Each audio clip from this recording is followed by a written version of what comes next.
پیارے دوستو، آج ہم آپ کو واقعہ سنائیں گے حضرت موسیٰ علیہ السلام کی حضرت خضر علیہ السلام سے ملاقات کا۔ پیارے دوستو، واقعہ بہت ہی سبق آموز ہے۔ آپ سے گزارش ہے کہ آپ اس واقعے کو مکمل سنیں۔ پیارے دوستو، ایک مرتبہ بنی اسرائیل کو خطبہ دینے کے لیے حضرت موسیٰ علیہ السلام کھڑے ہوئے۔ آپ علیہ السلام سے پوچھا گیا، لوگوں میں زیادہ عالم کون ہے؟ حضرت موسیٰ علیہ السلام نے فرمایا، میں زیادہ عالم ہوں۔ تو اللہ تعالیٰ کو آپ کا یہ انداز پسند نہیں آیا۔ اللہ تعالیٰ نے آپ پر عتاب فرمایا، کیونکہ آپ علیہ السلام نے سوال کے جواب کو رب تعالیٰ کی طرف منسوب نہیں کیا، حالانکہ یہ کہنا چاہیے کہ اللہ تعالیٰ بہتر ہے۔ اللہ تعالیٰ نے آپ علیہ السلام پر وحی کی کہ میرے بندوں میں سے ایک بندہ مجمع البحرین دریاؤں کے ملنے کی جگہ میں رہتا ہے، وہ تم سے زیادہ علم رکھتا ہے۔ حضرت موسیٰ علیہ السلام نے عرض کیا کہ اے میرے رب، میں انہیں کیسے پاؤں گا؟ تو آپ کو بتایا گیا کہ تم اپنے تھیلے میں ایک مچھلی بند کر کے اپنے ساتھ لے لو، جہاں تمہاری مچھلی گم ہو جائے وہی ان کا مقام ہوگا۔ قرآن عظیم میں اللہ تعالیٰ ارشاد فرماتا ہے، اور یاد کرو جب موسیٰ علیہ السلام نے اپنے خادم سے کہا، میں باز نہ رہوں گا جب تک وہاں نہ پہنچ جاؤں جہاں دو سمندر ملے ہیں، چاہے مجھے کئی مدتوں تک چلنا پڑے۔ پھر جب وہ دونوں ان دریاؤں کے ملنے کی جگہ پہنچے اور آرام کرنے کے لیے رکے اور وہیں سو گئے اور اپنی مچھلی بھول گئے۔ مچھلی تڑپ کر سمندر میں کود گئی، جس جگہ کوندی وہاں ایک سوراخ بن گیا۔ حضرت موسیٰ علیہ السلام جب نیند سے بیدار ہوئے تو پھر سفر پہ چلنے لگے۔ جب دوپہر کا کھانے کا وقت ہوا تو آپ نے خادم سے کہا، کھانا لاؤ، بے شک ہمیں اپنے اس طرف میں بڑی مشقت کا سامنا ہوا۔ خادم بولا، بھلا دکھائیے تو جب ہم نے اس چٹان کے پاس جگہ لی تھی تو بے شک میں مچھلی کو بھول گیا اور مجھے شیطان ہی نے بھلا دیا کہ میں اس کا ذکر کروں، اور مچھلی نے تو تڑپ کے سمندر میں چھلانگ لگا دی، اپنی راہ بنا لی۔ حضرت موسیٰ علیہ السلام نے جس جوان کو اپنے ساتھ لیا ان کا نام موشع بن نونو تھا، جو آپ کی خدمت و صحبت میں رہتے تھے اور آپ سے علم حاصل کرتے تھے، اور آپ کے والی عہد وہ مجمع البحرین سے مراد دو دریاؤں کی جگہ یعنی بحر دریا فارس اور بحر دریا رم جہاں ملیں گے وہی تمہارے حضرت خضر علیہ السلام مل جائیں گے۔ اس کی نشانی یہ بتائی گئی ہے کہ جہاں تمہاری مچھلی گم ہو جائے اسی مقام میں ان کو تلاش کرنا۔ حضرت موسیٰ علیہ السلام نے وہاں پہنچنے کا پکا ارادہ کر لیا اور فرمایا کہ میں اپنی کوشش جاری رکھوں گا یہاں تک کہ وہاں پہنچ نہ جاؤں، بے شک وہ جگہ کتنی ہی دور ہو، میرا سفر وہاں پہنچنے تک جاری رہے گا۔ پھر ان حضرات نے روٹی اور بھنی ہوئی نمکین مچھلی اپنے ساتھ ایک تھیلے میں لے لی تاکہ راستے میں کام آئے۔ پھر یہ اپنی منزل مقصود کی طرف روانہ ہو گئے، جہاں ایک پتھر کی چٹان تھی۔ وہاں ان حضرات نے آرام کیا اور سو گئے۔ بھنی ہوئی مچھلی تھیلے میں زندہ ہو گئی اور تڑپ کر دریا میں گر گئی۔ اس پر یہ پانی کا بہاو رک گیا اور ایک محراب سی بن گئی۔ حضرت موسیٰ بن نون بیدار ہو گئے، مچھلی کے زندہ ہو کر دریا میں گرنے کو دیکھ رہے تھے، لیکن یہ واقعہ حضرت موسیٰ علیہ السلام کو بتانا بھول گئے تھے۔ دونوں حضرت وہاں سے چلے، دوسرے دن کھانے کے وقت تک اپنا سفر جاری رکھا۔ جب دوسرے دن کھانے کا وقت ہوا تو حضرت موسیٰ علیہ السلام نے کہا، سفر کی تھکان بھی ہے اور بھوک کی شدت بھی، اس لیے تھیلے سے روٹی اور مچھلی نکالو تاکہ کھانا کھا لیں۔ اس وقت یوشع بن نون کو یاد آیا، انہوں نے کہا، مچھلی تو زندہ ہو کر دریا میں چلی گئی تھی۔ بھنی ہوئی مچھلی کا زندہ ہو کر دریا میں جانا حیرت اور تعجبناک معاملہ تھا۔ حضرت یوشع نے اپنے بھولنے کو شیطان کی طرف منسوب کیا۔ قرآن میں اللہ تعالیٰ ارشاد فرماتے ہیں، حضرت موسیٰ علیہ السلام نے کہا، یہی تو ہم چاہتے تھے، تو پیچھے پلٹے، اپنے قدموں کے نشان دیکھتے تو ہمارے بندوں میں سے ایک بندہ پایا جسے ہم نے اپنے پاس سے رحمت دی اور اسے اپنا علم لاونی عطا کیا۔ اس میں موسیٰ نے کہا، کیا میں تمہارے ساتھ رہوں اس شرط پر کہ تم مجھے سکھا دو گے نیک بات جو تمہیں تا علم ہوئی؟ کہا، آپ میرے ساتھ ہرگز نہ ٹھہر سکیں گے اور اس بات پر صبر کریں گے جسے آپ کا علم نہیں گھیرے ہو۔ کہا، ان قریب بہت جلد اللہ چاہے تو تم مجھے صابر پاؤ گے اور میں تمہارے کسی حکم کے خلاف نہ کروں گا۔ کہا تو اگر آپ میرے ساتھ رہتے ہیں تو مجھ سے کسی بات کو نہ پوچھیں جب تک میں خود اس کا ذکر نہ کروں۔ حضرت موسیٰ علیہ السلام اور حضرت یوشع وہاں لوٹ کر آئے جہاں مچھلی زندہ ہو کر پانی میں چلی گئی تھی۔ پانی کا بہاؤ رکنے کی وجہ سے مختلف نشانات موجود تھے۔ حضرت موسیٰ علیہ السلام نے کہا، یہی مقام ہمارا مقصد ہے۔ دونوں نے تلاش کرنا شروع کیا، یہاں تک کہ وہ ایک چٹان کے پاس آئے تو دیکھا کہ ایک شخص چادر اوڑھے لیٹ رہا تھا۔ حضرت موسیٰ علیہ السلام نے ان کو سلام کیا۔ انہوں نے کہا، اس زمین میں سلام کہاں سے آ گیا؟ یہاں تو کوئی سلام کرنے والا کبھی نظر نہیں آیا۔ آپ علیہ السلام نے کہا، میں موسیٰ ہوں۔ حضرت خضر علیہ السلام نے کہا، بنی اسرائیل کے موسیٰ؟ آپ نے کہا، جی ہاں۔ حضرت خضر علیہ السلام نے کہا، اللہ تعالیٰ نے جو علم تمہیں عطا فرمایا وہ مجھے عطا نہیں فرمایا، اور جو علم مجھے عطا فرمایا وہ تمہیں نہیں عطا فرمایا۔ حضرت موسیٰ علیہ السلام نے کہا کہ کیا میں آپ کی تابعداری کر سکتا ہوں کہ تم مجھے وہ علم عطا کر دو؟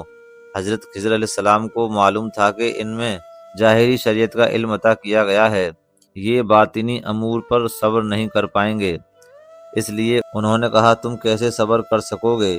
حضرت موسیٰ علیہ السلام نے کہا، میں انشاءاللہ صبر کروں گا۔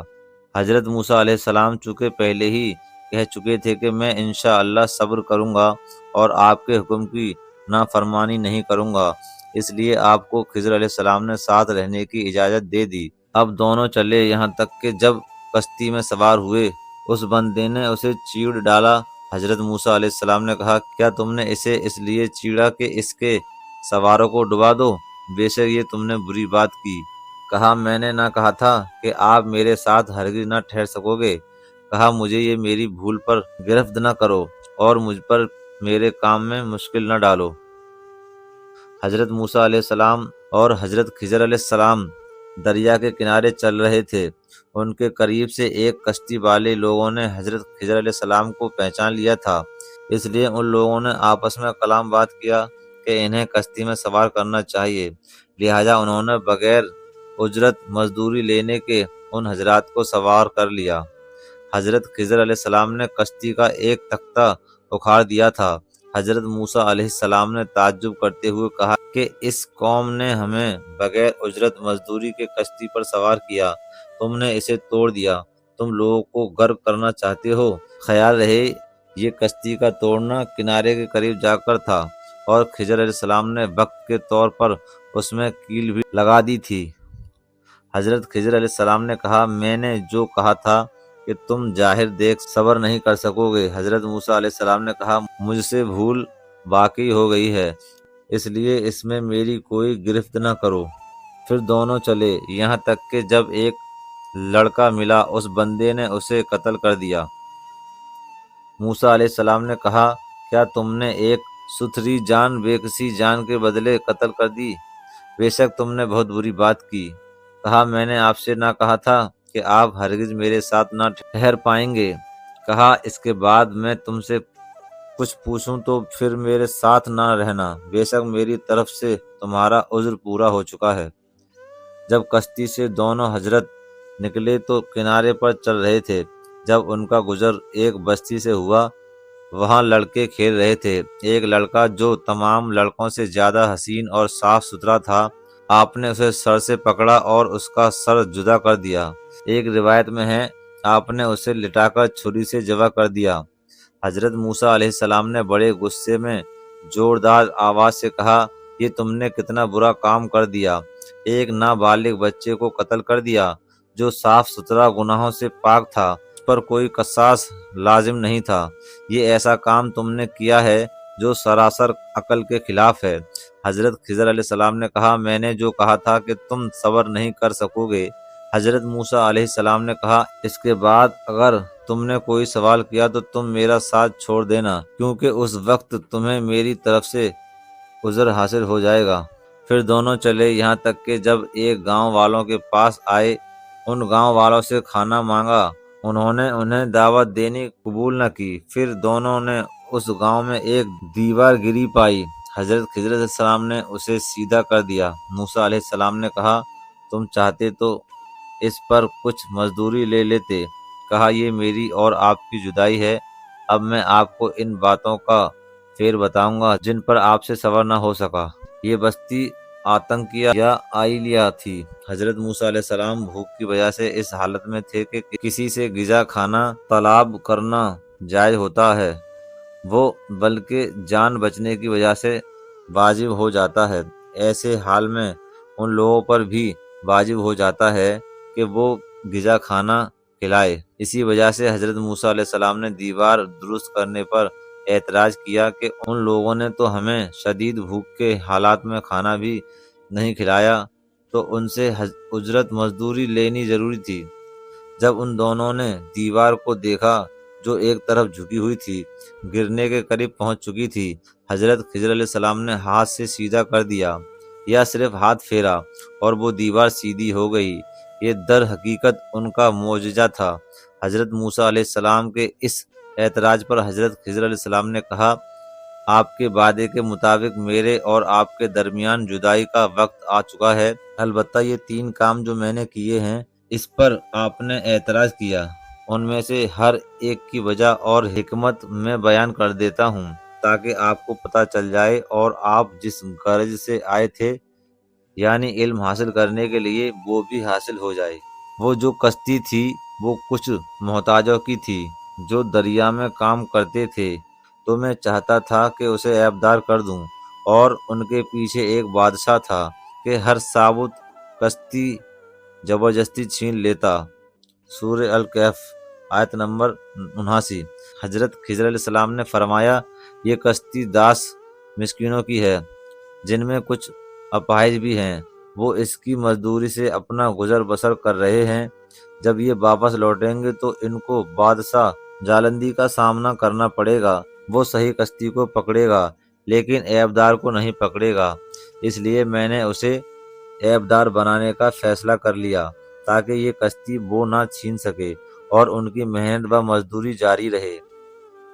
اور وہ جو لڑکا تھا اس کے ماں باپ مسلمان تھے، تو ہمیں ڈر ہوا کہ وہ ان کو سرکشی اور کفر پر چڑھا دے، تو ہم نے چاہا کہ ان دونوں کا رب اس سے زیادہ بہتر سترہ اور اس سے زیادہ مہربانی میں قریب عطا کرے۔ ایک روایت میں یہ ہے کہ بے شک وہ لڑکا جسے حضرت خضر علیہ السلام نے قتل کیا، اس پر کافر ہونے کی مہر لگا دی گئی تھی۔ اگر یہ زندہ رہتا تو اپنے والدین کو سرکشی اور کفر کی طرف مجبور کر دیتا۔ ایک اور روایت میں بھی ہے کہ بے شک اللہ تعالیٰ کو معلوم تھا کہ یہ بڑا ہو کر کافر ہو جائے گا، اگرچہ بچپن میں کافر نہیں کہا جا سکتا تھا۔ وہ دیوار شہر کے 2 یتیم لڑکوں کی تھی اور اس کے نیچے ان کا خزانہ تھا، اور ان کا باپ نیک آدمی تھا۔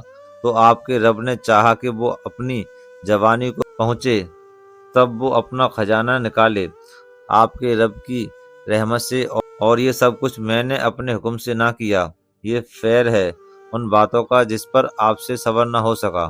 اس آیت کریمہ میں جو ذکر کیا گیا ہے کہ ان کا باپ نیک آدمی تھا، اس پہ باپ کی نیکی سے ان کی اولاد پر اللہ تعالیٰ کی مہربانی ہوتی ہے۔ بے شک اللہ تعالیٰ اپنے نیک بندے کی نیکیوں کی وجہ سے اس کی اولاد اور اس کی اولاد کی اولاد اور اس کے قبائل اور اس کے ارد گرد آس پاس رہنے والے پڑوسیوں کی حفاظت کرتا ہے۔ وہ لوگ جب تک اس بندے کے پڑوس میں رہیں گے اس وقت تک اللہ تعالیٰ کی حفاظت میں رہیں گے۔ کچھ لوگ ولی کو نبی سے بڑا دیکھ کر گمراہ ہو گئے اور انہوں نے یہ خیال کیا کہ حضرت موسیٰ علیہ السلام کو حضرت خضر علیہ السلام سے علم حاصل کرنے کا حکم دیا گیا تھا، جبکہ حضرت خضر علیہ السلام ولی ہیں، اور حقیقت میں ولی کو نبی سے بڑا ماننا کھلا کفر ہے، اور حضرت خضر علیہ السلام نبی ہیں۔ اگر ایسا نہ ہو جیسا کہ کچھ کا گمان ہے تو یہ اللہ تعالیٰ کی طرف سے حضرت موسیٰ علیہ السلام کے حق میں آزمائش ہے۔ اس مسئلے میں اہل علم کے ہر طرف سے دلائل موجود ہیں۔ کچھ حضرات نے ولی کہا ہے اور کچھ نے نبی کہا ہے۔ محققین حضرت اس طرف ہے کہ خضر علیہ السلام نبی تھے۔ پیارے دوستو، آپ نے سنا حضرت موسیٰ علیہ السلام اور حضرت خضر علیہ السلام کا واقعہ۔ پیارے دوستو، اللہ تعالیٰ سے آخر میں دعا ہے کہ اللہ تعالیٰ ہم کو زیادہ سے زیادہ علم حاصل کرنے کی توفیق عطا فرمائے۔ کم سے کم ہر انسان کو اتنا علم ہونا ضروری ہے کہ اسے حرام اور حلال کی پہچان ہو جائے۔ تو پیارے دوستو، امید کرتا ہوں کہ آپ کو یہ واقعہ پسند آیا ہوگا۔ اگر آپ کو یہ واقعہ پسند آیا ہو تو آپ اس ویڈیو کو ایک لائک کر دیں اور پیارا سے ایک کمنٹ کر کے ویڈیو کو زیادہ سے زیادہ شیئر کریں، تاکہ ہمارے بھائی بہن بھی اس ویڈیو کو اور اس واقعے کو سن سکیں۔ پیارے دوستو، اگر آپ نے ابھی تک ہمارے چینل کو سبسکرائب نہیں کیا ہے تو آپ سے گزارش ہے کہ آپ ہمارے چینل کو سبسکرائب کر لیں اور گھنٹی کے بٹن کو دبا دیں، تاکہ ہر ویڈیو کا نوٹیفیکیشن آپ تک پہنچ سکے۔ پیارے دوستو، واقعے کو پورا سننے کے لیے آپ کا بہت بہت شکریہ۔